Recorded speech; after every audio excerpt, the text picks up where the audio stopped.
Hello दोस्तों, कैसे हैं आप लोग। आई होप आप लोग बहुत अच्छे होंगे। दोस्तों, अभी रिसेंटली सेंट्रल गवर्नमेंट ने एनपीएस की जगह यूपीएस को लागू करने का कैबिनेट डिसीजन लिया है। यहाँ पर दोनों विकल्प उपलब्ध कराए गए हैं। आप एनपीएस में बने भी रह सकते हैं और चाहें तो यूपीएस में जा सकते हैं। यूपीएस मतलब यूनिफाइड पेंशन स्कीम।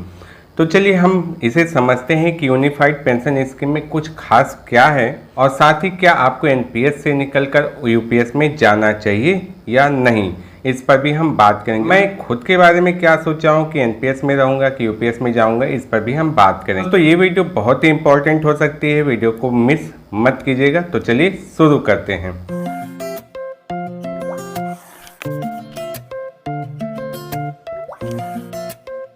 दोस्तों, जनवरी 2004 के बाद नियुक्त होने वाले कर्मचारियों के लिए ओल्ड पेंशन स्कीम को बंद करके न्यू पेंशन स्कीम, जिसका नाम अभी नेशनल पेंशन सिस्टम हो चुका है, लागू किया गया था। और न्यू पेंशन स्कीम में चूंकि यह अंशदायी पेंशन योजना है और यहाँ पर पेंशन की कोई गारंटी नहीं थी।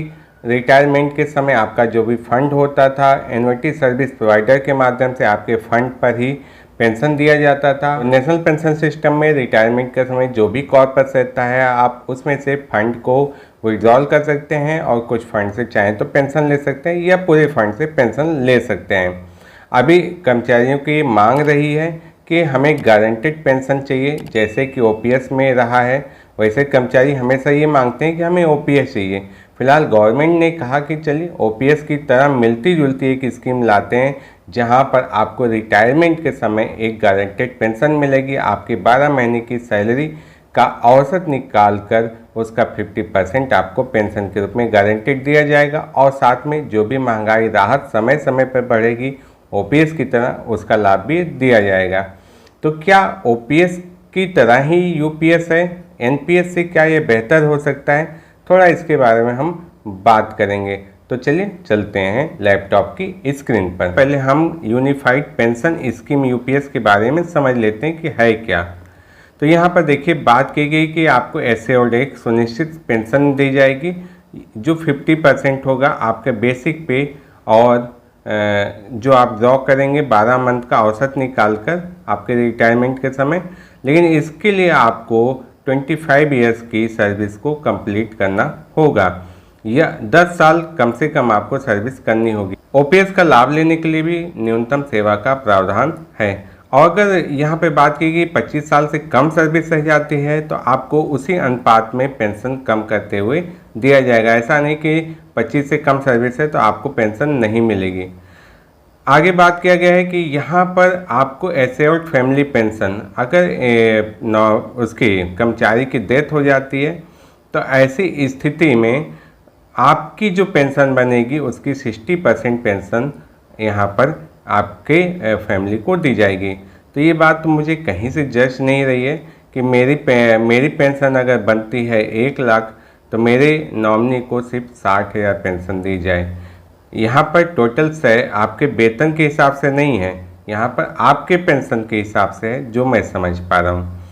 अब बात करते हैं पॉइंट 3 पर। तो यहाँ पर आपको न्यूनतम 10 साल की सर्विस पर 10,000 पेंशन मिलेगी। तो एक कैलकुलेशन किया जाए कि एनपीएस में किसी कर्मचारी को कितनी पेंशन न्यूनतम मिल सकती है, तो तब यहाँ तय करना ठीक रहेगा कि क्या 10 साल की सर्विस पर 10,000 पेंशन मिलना ठीक है या नहीं।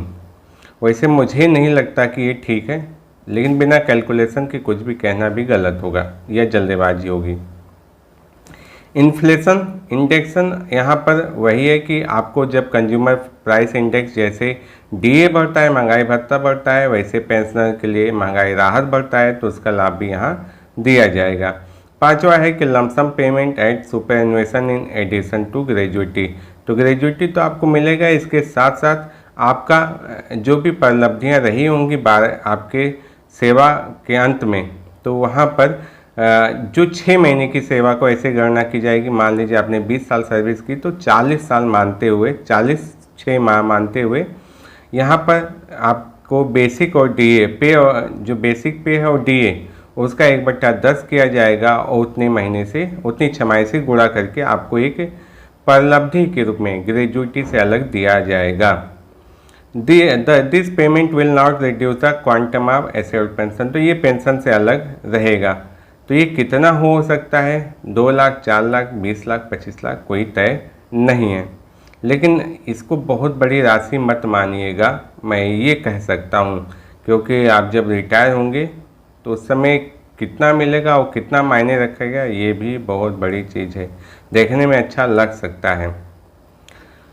अब आगे कहा है कि provisions of UPS will apply to past retirees. तो यह है कि कैसे लागू किया जाएगा इस पर कि जो पहले से ही रिटायर हो चुके हैं और एनपीएस अब चाहते हैं कि यूपीएस में उन्हें शामिल किया जाए, तो वो भी अप्लाई कर सकते हैं। उसमें क्या होगा कि उन्हें एरियर्स के रूप में मिलेगा, जो भी पेंशन उनका न्यूनतम बन रहा होगा, और उस पर पीपीएफ का इंटरेस्ट रेट अर्थात 7.1% का ब्याज दर भी दे होगा। अब एम्प्लॉय चाहे तो एक बार यूपीएस और एनपीएस में से चुनाव कर सकता है, अर्थात अगर आप एनपीएस में हैं तो यूपीएस में जा सकते हैं, लेकिन सिर्फ एक बार अगर आपने इसे बदल दिया तो दोबारा आप एनपीएस में नहीं जा सकते हैं। तो सोच समझ के कदम रखिएगा, कदम बढ़ाइएगा। अब बात करते हैं एम्प्लॉय कंट्रीब्यूशन। तो यहाँ पर चेंज इंक्रीज नहीं किया गया है, अर्थात आपका कंट्रीब्यूशन जो 10% है वो यहाँ बना रहेगा, और गवर्नमेंट इस स्कीम को लागू करने के लिए अपने कंट्रीब्यूशन को बढ़ाकर 14 से 18.5% करेगी।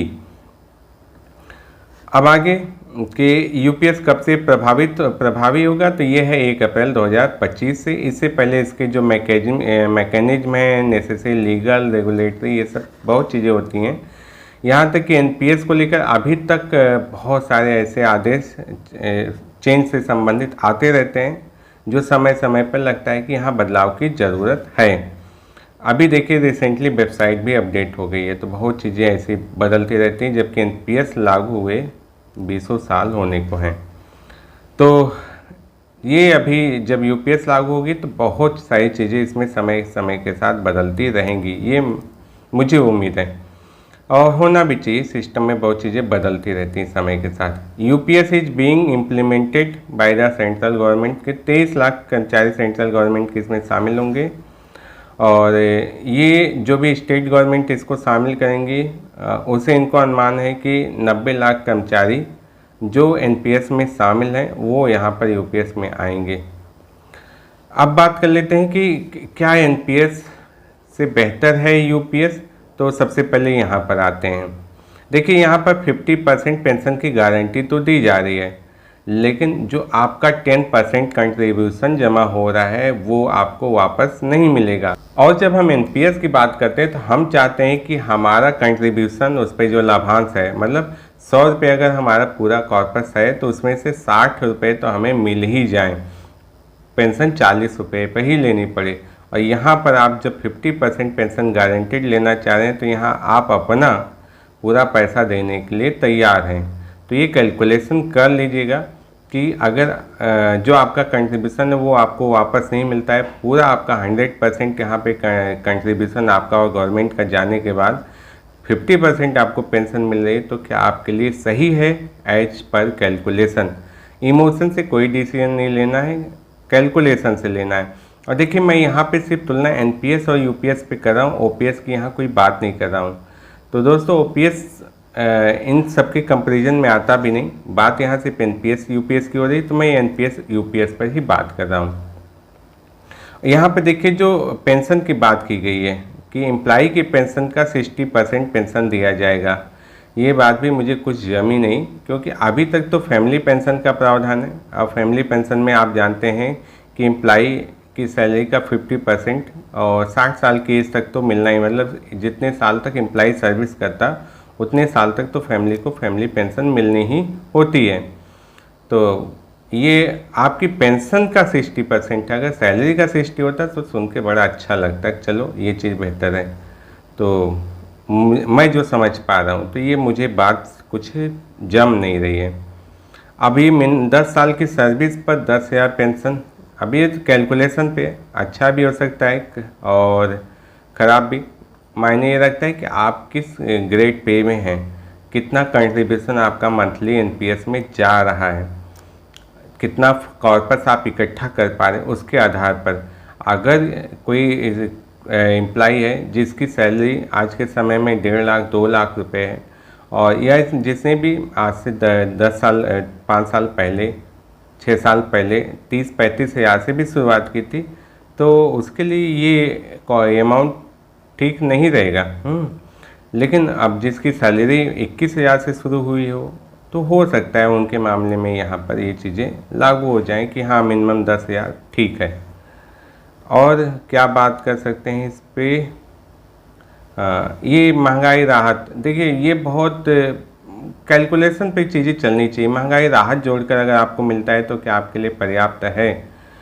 मैं तो पहले देखता हूँ कि पेंशन कितनी मिल रही है। अगर मुझे और एनपीएस से कम पेंशन मिल रही है यूपीएस में, उसके बाद महंगाई राहत आप जोड़ते रहिए, पता नहीं कितने साल बाद मैं उस अमाउंट को कवर कर पाऊँ जो डिफरेंस आए एनपीएस और यूपीएस के पेंशन में।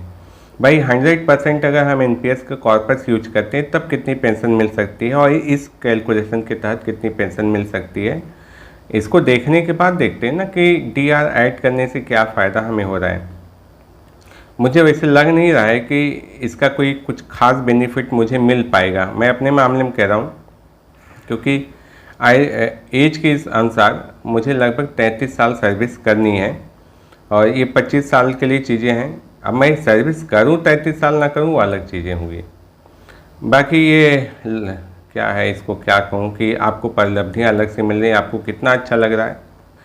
मुझे तो नहीं जम रहा है, क्योंकि मैंने देखा अगर 16-17 लाख 20 लाख भी मिलता है तो कुछ खास है नहीं वो, क्योंकि एनपीएस में जहाँ आप 4-5 करोड़ कॉर्पस जमा करने की बात कर रहे हैं, वहाँ पर ये 20 लाख फिर कुछ मायने नहीं रखेगा उसके आगे, अमाउंट के आगे। और आज ग्रेजुएटी अगर अधिकतम 25 लाख है तो आप सोचिए कि 20 साल बाद या 15 साल बाद ग्रेजुएटी क्या वही सीमा रहेगी, क्योंकि ग्रेजुएटी को हर डीए के अनुसार बढ़ना भी होता है। और एक चीज़ मुझे यहाँ ये पसंद नहीं है कि यहाँ पर आप सिर्फ एक बार ही स्कीम को चेंज कर सकते हैं। अगर आपने यूपीएस आपने ज्वाइन कर लिया या एनपीएस से आप यूपीएस में चले गए तो दोबारा एनपीएस में आने का मौका नहीं मिलेगा। बाद में भले आपको समझ में आए कि नहीं यार एनपीएस ही अच्छा था। तो बहुत सोच समझ के कीजिएगा और मुझे कमेंट कीजिए। आप लोगों के ज़्यादा से ज़्यादा अगर कमेंट मुझे मिलते हैं अपनी सैलरी के आधार पर या जिनकी मिनिमम 25 साल सर्विस होगी उनकी सैलरी के कैलकुलेशन पर मैं दोनों को कंपेयर करके वीडियो बना दूंगा, फिर चीज़ें थोड़ा और क्लियर होंगी। देखिए मेरे कैलकुलेशन से एग्जैक्ट फिगर नहीं आएगा, लेकिन नियर अबाउट फिगर, या आप कह सकते हैं कि एक आंकड़ा जो आपको ये समझा सके कि एनपीएस यूपीएस में एज पर कैलकुलेशन आपको किसके साथ जाना चाहिए। तो लेकिन आपके ज़्यादा से ज़्यादा कमेंट मिलेंगे तभी मैं वीडियो बनाऊंगा। देखिए मैं थोड़ा समय नहीं निकाल पाता हूँ, बहुत सारे लोगों की डिमांड थी सर इस पर वीडियो लाइए, तो ये वीडियो में लाया। तो आपकी डिमांड होगी कि सर कैलकुलेशन भी लाइए, तो कैलकुलेशन आएगा, निश्चित तौर पर आएगा। दोस्तों जितनी भी बातें मैं यहाँ कर रहा हूँ एनपीएस वर्सेज यूपीएस को लेकर, ये मेरे व्यक्तिगत विचार हैं। हो सकता है आप इससे संतुष्ट ना हो, सहमत ना हो, तो आप अपने अनुसार चीज़ों का कैलकुलेशन कर लीजिए। मुझे जब स्कीम को चेंज करने का मौका मिलेगा तब मैं देखूंगा कि मुझे किस स्कीम के साथ जाना है, और वो मेरे लिए होगा, व्यक्तिगत मेरे लिए। अगर आप मेरी बातों पर मेरे राय के अनुसार चलते हैं, आपका कुछ भी फ़ायदा या नुकसान होता है, तो मैं किसी भी स्थिति में कोई जिम्मेदारी तो लेता नहीं हूँ। तो इसलिए आप खुद सारे फैसले लीजिएगा। हाँ, मैं चीज़ों को क्लियर करने की कोशिश करूँगा। चीज़ें अगर समझ में आती हैं या चीज़ें वैसी हो जाती है जैसा मैं कह रहा हूँ तो बहुत अच्छी बात है। बाकी वीडियो को लाइक ज़रूर कर दीजिएगा और यूजफुल लगती है तो अपने दोस्तों के साथ शेयर भी ज़रूर कर दीजिएगा। मैं इस चैनल पर ऐसे यूजफुल कंटेंट लाता रहता हूँ। चैनल को सब्सक्राइब जरूर कर दीजिएगा और बेल आइकन बटन को भी प्रेस जरूर कर दीजिएगा। तो चलिए मिलते हैं नेक्स्ट वीडियो में ऐसे इन्फॉर्मेशन, नॉलेज, अपडेट के साथ। तब तक के लिए नमस्कार।